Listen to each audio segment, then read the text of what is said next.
Hi, and welcome to 3 Things in 3 Minutes. I'm Nersi. Today we are looking at my favorite games that got releases in 2022 or possibly late 2021. Also, make sure you check out the links to the reviews to many of these games in the description below. So let's start looking at the list. Number 10 is Return to Dark Tower. So relying heavily on a bit of nostalgia, Return to Dark Tower revived the classic game with several different game modes, including a fully cooperative mode, and an app-driven light-up tower that modernizes the glitzy wonder of the original. Number 9, Clank Catacombs. So the satisfying core gameplay loop of deck building and a push your luck dungeon delving remains intact, but Clank Catacombs adds a build-as-you-go modular dungeon that, while being fairly luck-driven, truly adds a sense of exploration to this modern classic.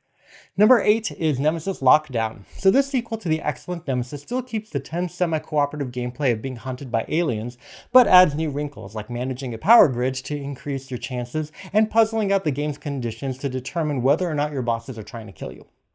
Number 7, Foundations of Rome.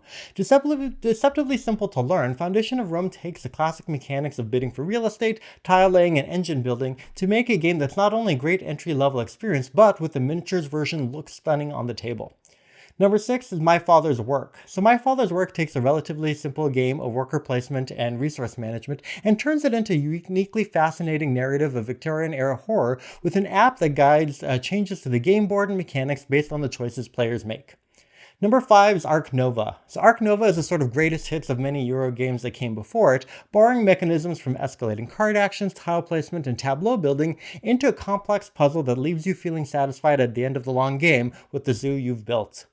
Number 4 is Twilight Inscription. So Twilight Inscription does the unimaginable, taking the epic 4X Twilight Imperium experience and distilling it into a complex roll and write. And while most of the game plays as solitaire, the sheer variety of boards and factions gives you a new puzzle every time you play. Number 3, Dead Reckoning. So Dead Reckoning takes the transparent card sleeving innovation from Mystic Vale and adds in exploration, area control, and combat in an Age of Sail setting, and new cards and abilities to explore in each of the Saga expansions. Number 2, Stars of Akarios. Stars of Akarios is a cooperative space opera taking the combat of Gloomhaven to a starship battle, adding in a satisfying upgradable dice placement mechanic and a branching campaign that has enough variety to keep you busy for a long time.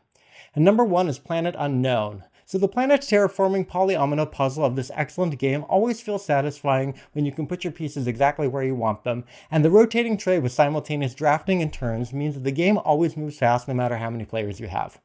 And there they are. Please drop some comments and let me know what your favorite games were of last year, and thank you so much for watching. Please make sure you like this video, share it with your friends, subscribe to the channel, and have a great start to 2023.